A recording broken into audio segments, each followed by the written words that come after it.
32 snails, 3 onions, and a taro. Cooking time. Need a cooking pot. The only real way to cook bamboo when it's green is to burn it. So I've literally burnt a section of bamboo that I've put water inside of. So snails in, chunks of taro. Biting them off is at least cleaning them because I'm getting mouthfuls of soil. It's going to be like a onion and potato soup, but with snails in it. The good thing is that I'm only cooking for one. I think any guests would have issues with my food prep hygiene standards. No one accepted my invitation, sadly.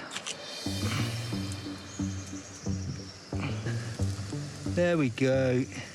And then 20 minutes or so, we've got a hot soup.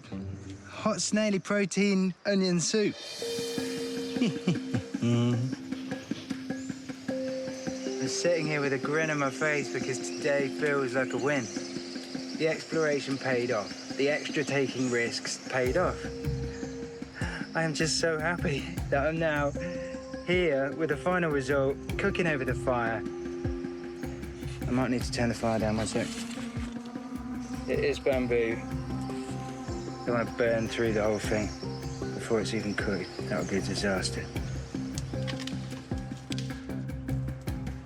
In Guilin, which is the area of China where I am, the local name for a soup like this is luo sufen, or snail noodle soup. I haven't got any noodles, but I have got snails and taro and onion. And I guess it's quite appropriate, being in this district of China, that I'm having a snail noodle soup without the noodles.